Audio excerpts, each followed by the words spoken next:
This is a CBS Colorado Girls in Science special presentation. Meet the Mentor, spotlighting remarkable women in STEM with a passion for what they do every day. They're inspiring the next generation of girls to pursue careers in science, technology, engineering, and math. Sponsored by Xcel Energy, Chevron, MSU Denver, and our presenting sponsor, Ping Identity. Now, here's your host. Hello everyone and welcome to Meet the Mentor. I'm Lauren Whitney and we're here at the Abnere Conservation Center at the Denver Museum of Nature and Science. A unique part of the museum not open to the general public. Here, museum staff work to care for items from the museum's anthropology collection, which consists of indigenous items from North America and around the world. Later in the show, we'll meet the mentor working to preserve these important cultural belongings. Not all STEM careers use test tubes and microscopes. Our first mentor explains her job with good old-fashioned PB&J. I'm Andrea Studzinski, a technical editor at Ping Identity. I've always been a writer. Always. I would kidnap notebooks from around my house. My mom would do an annual pen migration where she would come down into my room and clean my room and leave with a fat stack of pens. And so I've always written, always have loved that. And for me, writing was a great way for me to express a lot of thoughts. When you get into that zone, there's just something beautiful because you can create endless combinations of words. I can create sentences that no one else has created before. And I think there's something beautiful about that.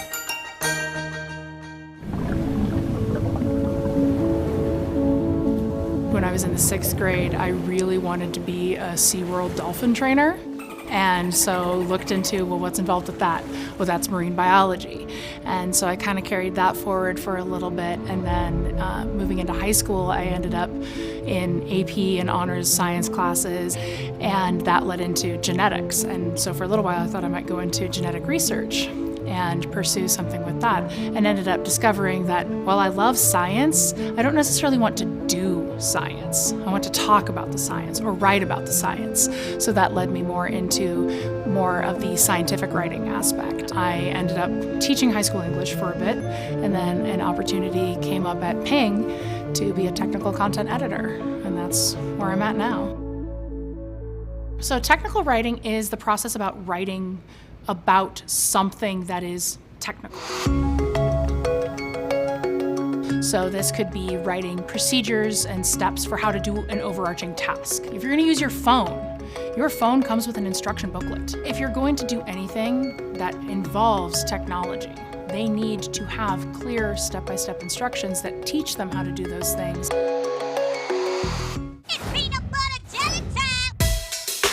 Peanut butter and jelly demonstrates exactly what technical writing looks like. And I actually asked my 7-year-old niece for directions on how to make a peanut butter and jelly sandwich. She gave me directions that are one sentence. She says I just take up the bread and put peanut butter on one slice and jelly on the other. The problem with those directions that she's given me so far, I can't get the slice of bread out of the bag right now. She didn't tell me to open the bag of bread. So as an editor, I would tell her that one of the first things you need to do is open the bread. So we're going to open the bread first. Now, if I just go from where my niece left off, I would take the peanut butter and put it on one slice of bread, and the jelly and put it on another slice of bread. It's not exactly a workable sandwich. There are a lot of things that with the technical writing aspect, as an editor, I would be telling her I need her to clarify. Because if I don't clarify, we can get some very hilarious results. Because I'm a serial hobby collector, and I like to try everything, so I predominantly do aerial hoop. I can also explain my job of technical writing with some of my hobbies. So let's start with a Delilah. Delilah is your basic entry mount into your hoop. So I pull down. So now I'm going to take the same leg as my bottom hand. I'm going to put my knee basically right here. Hook. This is Delilah. Basic science, you are going to be dealing with predominantly your momentum or conservation of angular momentum if you're spinning. Their arms are out wide, they go slower. If they tuck in, they go a lot faster. This is a basic demonstration of the conservation of angular momentum. But there's also things like the force of gravity. Because I'm all aligned with my center of gravity, I can actually take my hands off. Use torque to actually be able to spin around. I can also play with things like potential energy, convert it to kinetic energy, and flip around this bottom bar. Lots of different forces at play. Who you are is never going to change, but what you are or what you do can. I identify as a teacher. That is who I am. It's no longer what I am necessarily, but I brought my teaching love to Ping. I would say it's still okay to want to be a dolphin trainer. So it's okay to have that dream, and it's okay that I didn't achieve it. It's totally fine, because I'm happy. Learn more about Ping Identity at pingidentity.com. Ping Identity. Exceptional experiences start with secure identity. Andrea certainly knows how to make us flip for science. I'm Sandra Johnson, Excel Energy. Coming up, learn about the electrifying way power gets delivered to your home.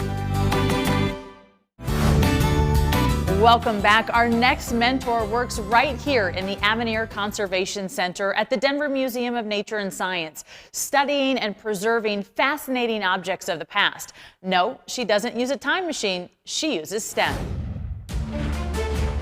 I actually was always interested in history and past kind of societies, ancient societies, and that's why I started studying art history in college. And it was through that I realized I really liked working with the physical materials themselves. And then I learned about conservation. In order to be an objects conservator or any type of conservator, you have to have a strong background in chemistry, and that's because at the heart of conservation is really understanding materials and also what kind of deterioration they're susceptible to.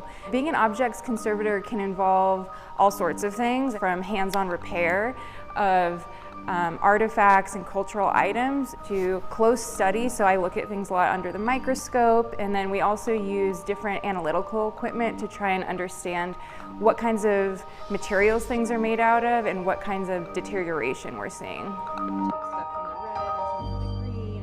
I think it's so important to be a woman in STEM, to be a mentor to those that are coming up and as students and rising professionals, but overall women are underrepresented in STEM, so I think it's just really important for representation and for that diversity of perspective. Asking questions is very important. It will help you learn, and that's something that has helped me in school and also in professional settings. Never be afraid to ask questions. Our next mentor's journey started with a love of math, and she continues to challenge herself every day. Now, literally, she has the power. I'm Sandra Johnson, Regional Vice President, Transmission Operations, Excel Energy. In middle school is when I really discovered that I loved math. I loved science. Any chance I could get to really challenge myself, I went for it. And that continued all through high school. It just felt natural to me. It wasn't always easy. It was a challenge as well, but I enjoyed the challenge. So growing up, my parents did not have the opportunity to go to college.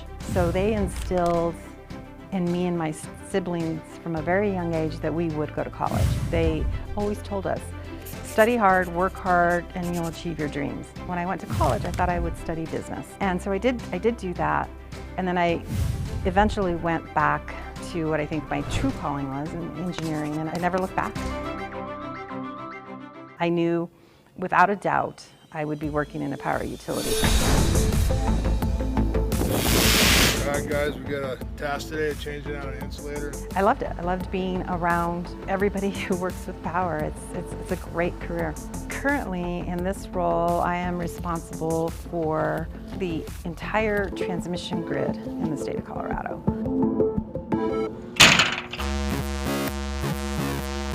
Electricity is, there are electrons that travel. across power lines. Ultimately, they work their way into your home.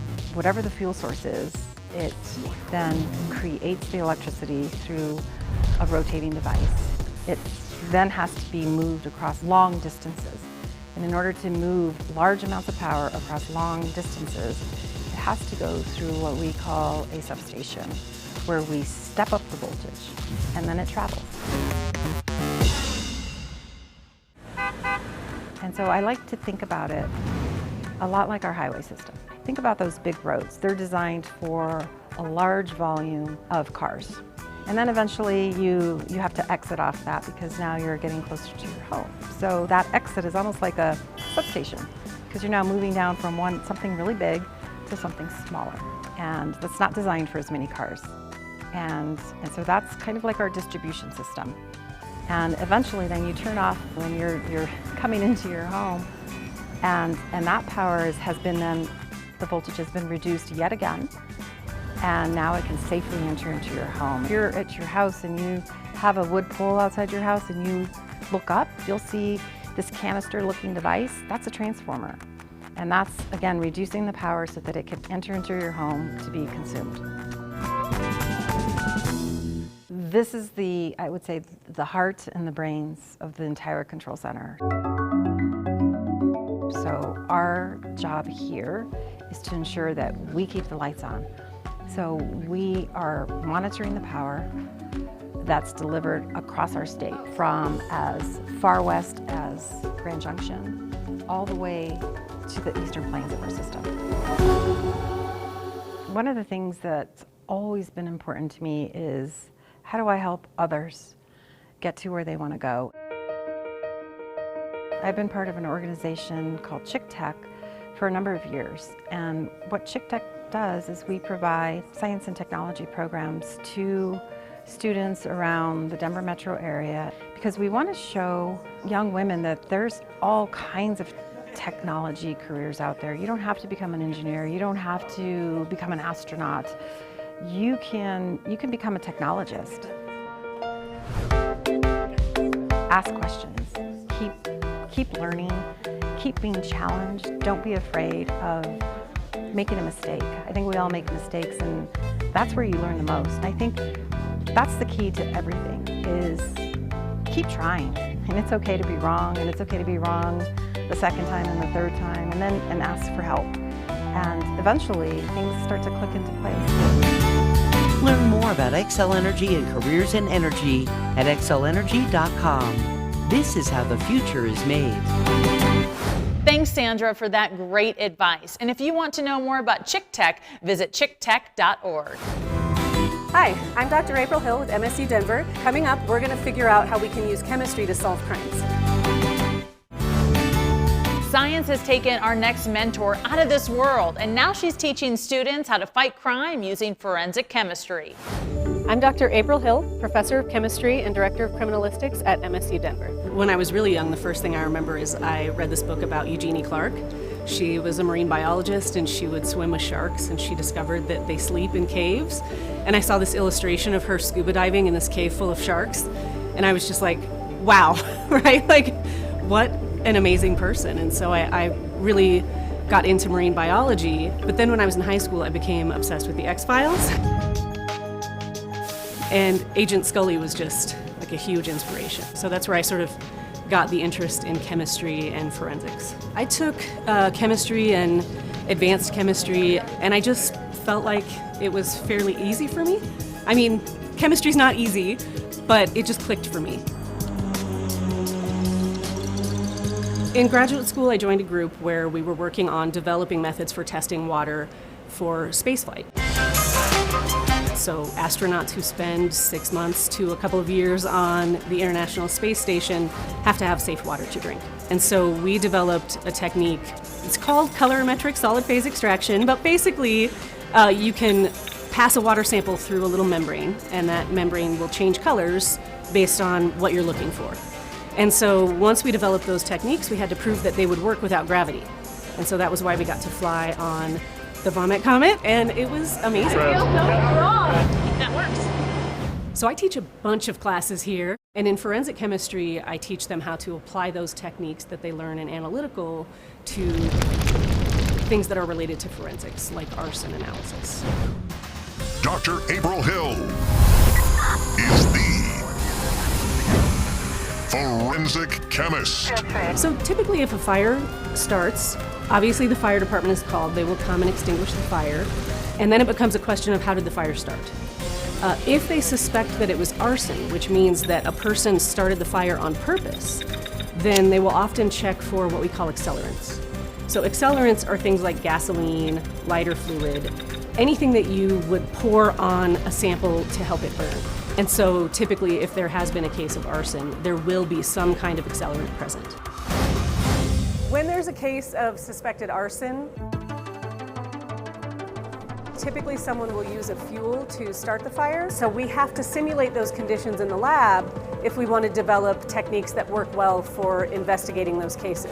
To simulate the conditions of an arson fire, we're going to let this burn for a significant amount of time, which is going to evaporate a lot of the gasoline that I just put on the sample. So now that we've collected our piece of arson evidence, we place it into an unused paint can, and we're going to add a activated charcoal strip, and we're going to place it on this paper clip so that we can just suspend it above our piece of evidence. So once we've added our evidence and our charcoal strip to the paint can, we can place it in the oven. So the oven is going to evaporate any of the accelerant residues from that evidence. So the paint can is going to be filled with that gas. So the charcoal strip is going to collect those vapors so that we can then analyze them with our instrumentation. So all those vapors that we trapped on that carbon strip are going to be dissolved in this solvent. So now that we have our sample, we're going to analyze it using gas chromatography with mass spectrometry. So according to this data, what started our fire was gasoline. My dad was a big inspiration for me, and my mom is the one who always reminded me that it's okay to be yourself. I guess I would give the advice, be stubborn. Don't let what other people think about you influence how you think about yourself. I've always loved chemistry. I've loved science since I was a kid, but I also love makeup. I love to wear dresses.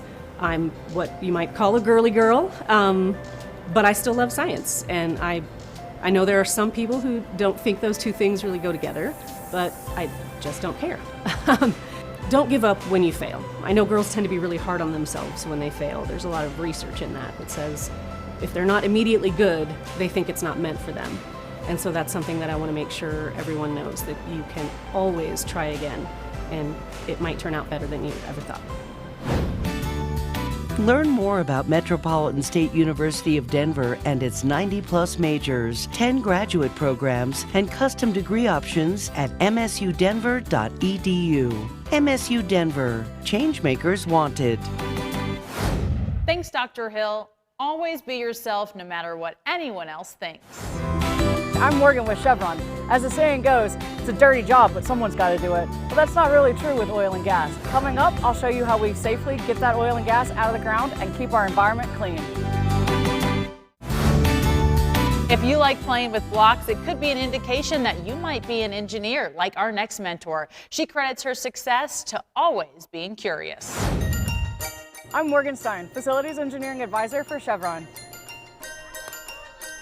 Growing up, I was constantly with Lincoln Logs and Legos and Connects, and I would be stealing cardboard and toilet paper rolls and duct tape and making, I don't know, a bridge or a guitar or a fort, just anything that I could think of. I constantly wanted to make something. I had all these thoughts and ideas and things swirling around my head that I needed to make real. I needed to come to life and see. My dad was an engineer, so it was kind of one of those things that he recognized. Oh, I see what's going on here. She's an engineer. With engineering, there's always a question of, well, how can we do better? And I think that's kind of one of the bigger things that I started to learn in college, was that my questions may get answered, but it would pretty much always lead me to more questions. And I think that was both frustrating sometimes, but also kind of encouraging because I wanted to learn more. When you're trying to learn something, it's really important to listen to those around you that kind of know maybe a little bit more. Ended up doing a Chevron interview and something just kind of sparked. Starting to hear how many different parts of this organization it takes to come together to do some of the really cool things that we do. I had to know more. I just had to know more. Most of my day is asking questions and talking to people and helping people with one kind of a question find people with another kind of a question and work together to solve it. I work with one team that designs new projects. I work with another team that does the building, and then another one that does the building on things we've already built. It's kind of like putting together a puzzle. You can help build teams and create teamwork that is very different, but actually may come up with a really unique and great solution to one thing.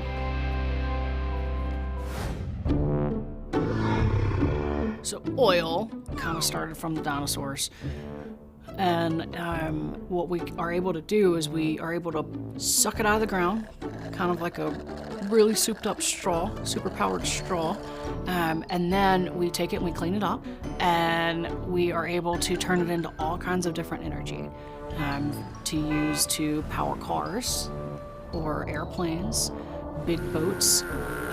And then from that, a lot of what we do to clean things actually goes into oil byproduct, which is like a whole lot of other things that you don't actually realize actually has something from oil and gas in it. Things like tires and makeup. Here at Chevron, our purpose is to safely provide more affordable, reliable, and ever cleaner energy. One of the ways that we're able to do that here in Colorado is by replacing vertical wells with horizontal wells. For example, here's my Colorado landscape. This is a vertical well. We were using vertical wells to get the oil and gas out of the reservoir. One of the ways that we are making things cleaner is actually by removing those vertical wells and replacing them with horizontal wells. A horizontal well lets us access more of the reservoir with only one top sides connection point. So we're actually able to get even more oil and gas out of the ground by also limiting how much interaction we have on the surface. This makes it both safer for the environment, and it allows us to produce more to make things more affordable and reliable for our communities. I think the biggest thing is just to keep asking questions. STEM can be oil, or it can be the chemical process used to design makeup. That's engineering, that's STEM. So is rocket ships, right? So there's constant opportunity, and you only find out about it if you just keep asking. Don't stop asking questions. I still ask a ton of questions every day.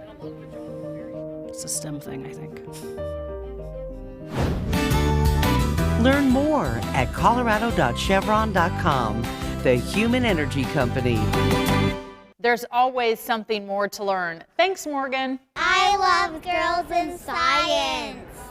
This year's Girls in Science kickoff event at the Denver Museum of Nature and Science was a huge success. Girls had the chance to chat with all the mentors you just saw, and they also had fun practicing to be a TV meteorologist. And this is what it's like to be the real thing.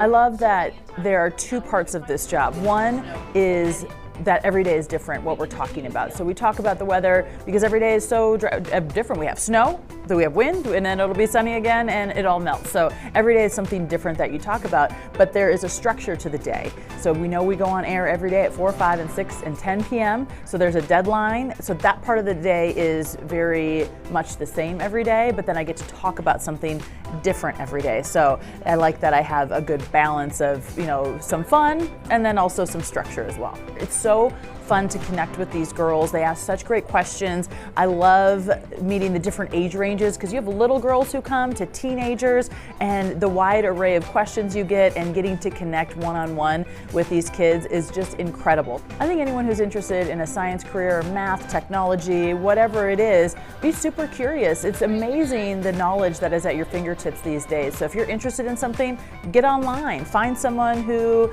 you can connect with, or join a club at school, read lots of books. I read an insane amount of books, so always be curious, keep learning, and ask lots of questions to people. People love to talk about their jobs, so if you find someone, just chat away and ask lots of questions to them. We'd like to thank our mentors for encouraging girls to explore careers in STEM. And a special thanks to our partners, the Denver Museum of Nature and Science and Girls Inc. Thanks for watching.